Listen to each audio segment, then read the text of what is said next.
Welcome to the Love Them Knives channel. LTK here. We got raked up in the situation. I'll tell you what, it's just... I've been checking these knives out and I just think they're fascinating. They're an interesting line and they remind me so much of real steel knives, maybe Best Tech as well, in a way. You know, you've got knives that have G10 scales on them, or, you know, steel, like this Rake model, the 135. Okay, so you got that. Just so much like real steel that way. I mean, real steel, hold on, come here. So, you know, real steel, like the real steel Eagle or Thor T101. Interesting. So liner lock, G10, kind of big, thick, fat handles and all that kind of stuff. So this is down that road. Check this out. I mean, you got, if you can see through here, you can see that it's been skeletonized in the steel liners inside. Okay, so you got a liner lock, of course, steel liner on the bottom for the liner lock, which is about a 40% lockup. And you've got jimping along here and a cutaway so you can access that. Not a problem. Okay, and you have a lockout here. So when you open it up and you want to keep this from being able to be pushed out of the way to disengage, that will lock it in place. That's a nice little feature. And it's not like a big old roto lock or some fidgety thing all over the blade. It's right there. It can be engaged or disengaged. You don't have to use it if you don't want. I like that. It's nice to have it available, I guess.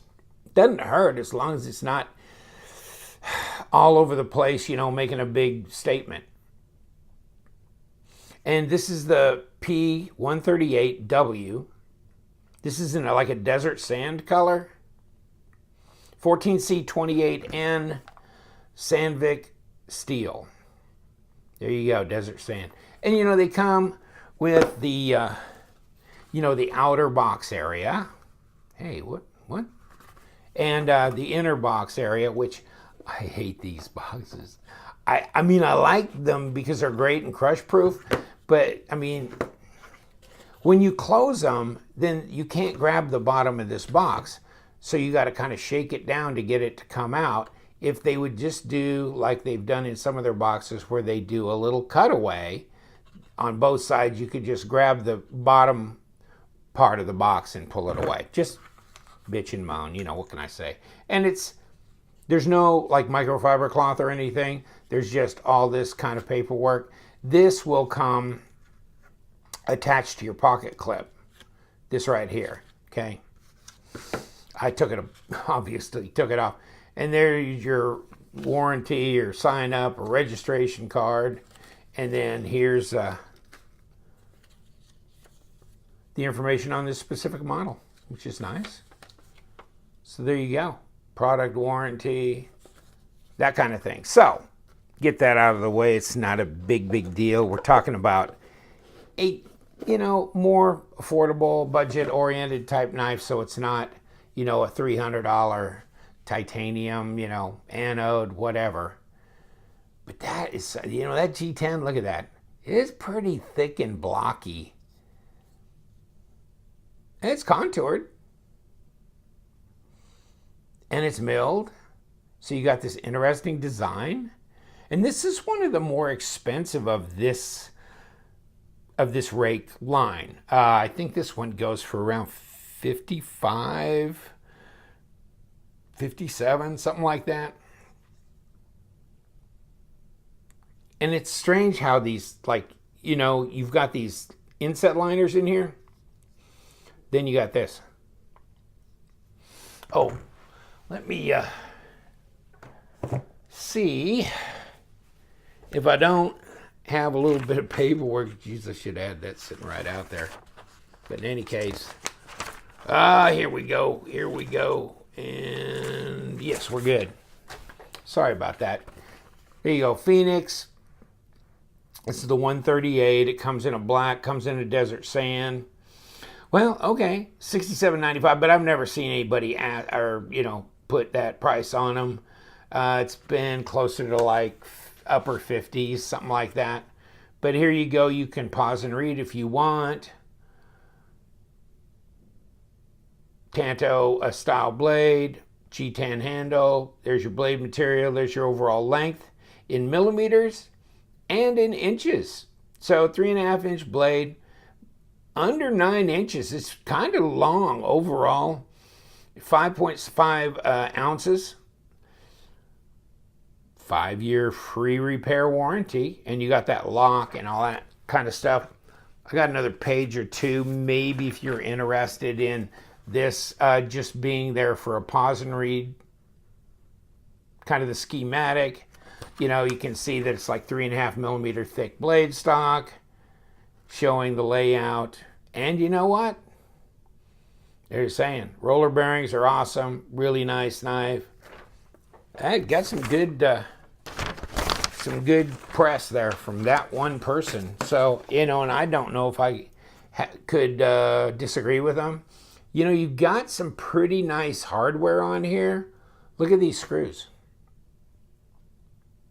I mean, they're not just your standard, like, no, I know it's gonna, you know, just like a cap screw or something. These aren't nothing. They ain't nothing.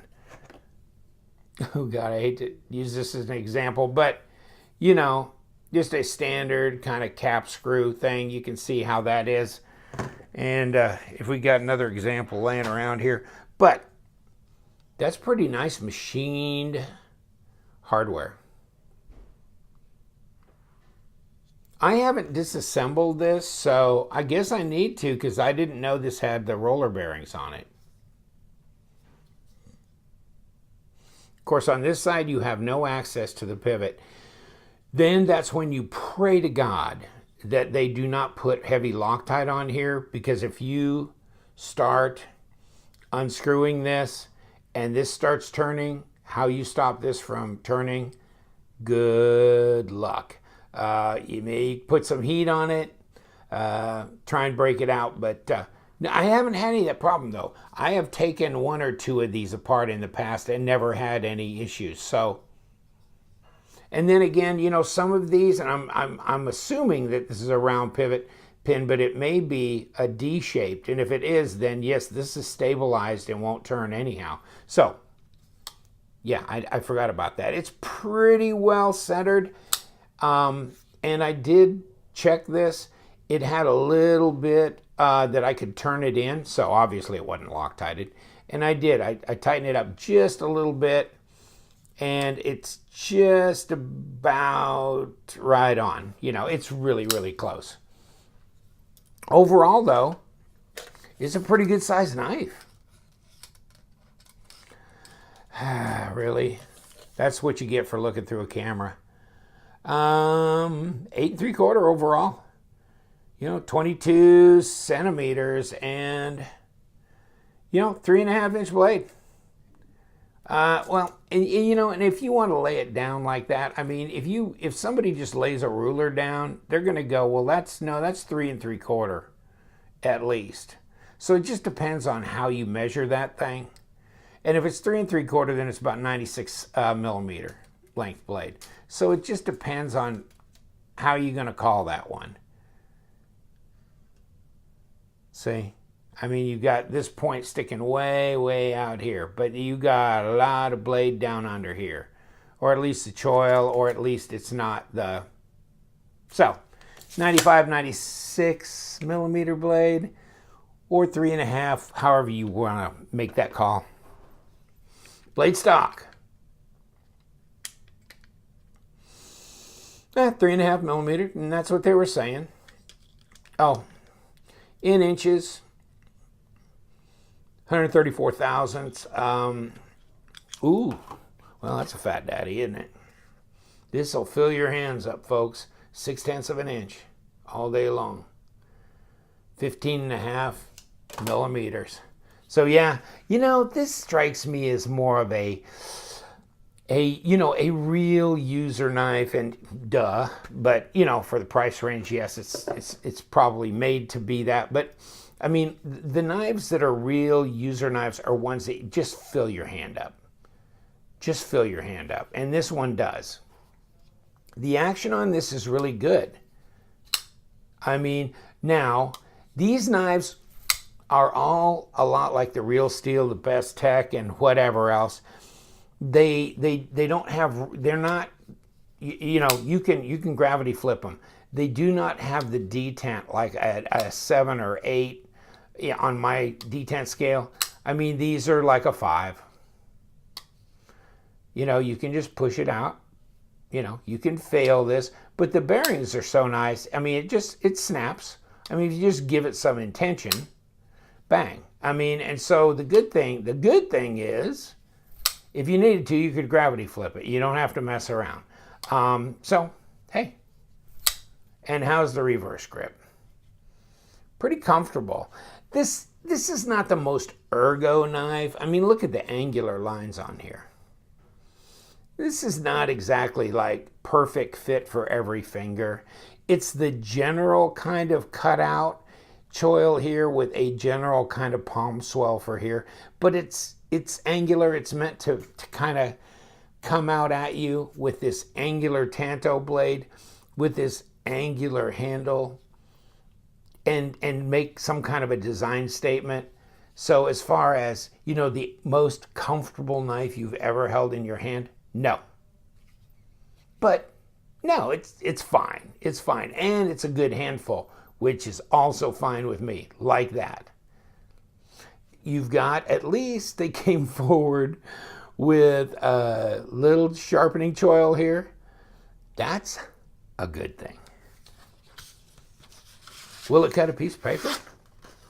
Well, I hope to tell you so. Yes, it will. Pretty sharp, right out of the box. Let's go all the way through. There we go, just like that. Yeah. So it's that Sandvik steel that, you know, Kershaw had made to be a little bit more corrosion resistance, and I can't remember if they threw a little bit more chromium and vanadium in the mix, something like that. You can look that up. The history of this 14C28N. But it sharpens right up. They use it on a lot of like chef's knives and things that are around moisture because it is so resistant to rust. So it's a good stainless. Definitely better than the MOV steels, or at least the 8CR13s. And yeah, good and sturdy. 440C, kind of in that class. I would say maybe some people think it's better than that, and maybe even better than the AUS 8.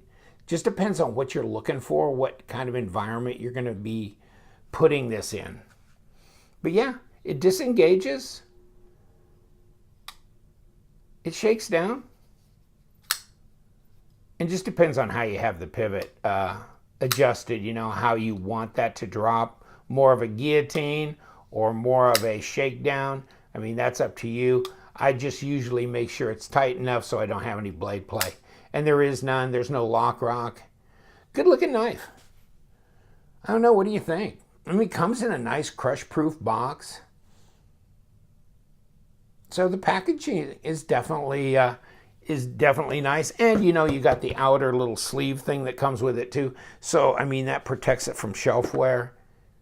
If this may be a knife that you actually put in a collection, because you might want to keep one as a carry and then another one, you know, actually as a collectible. Wow. What a time we're living in when you get these Chinese knives coming in and they're really good quality and the price is such that they're really giving everything else a run for its money. They really are. It's a good sized knife. Interesting design. I really like it. Put your comments in the comment section. Thank you for joining me. You know, I don't think we ever did weigh this knife. We're going to do it real quick for you.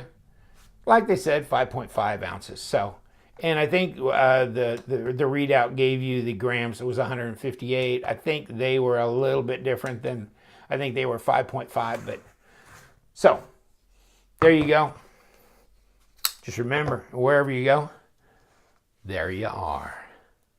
Thanks for joining me on the Love Them Knives channel. Follow me on Instagram and subscribe, because on our giveaways, you gotta be a subscriber to win. Yes, because you know what we do. What do? We love them knives. So stay sharp.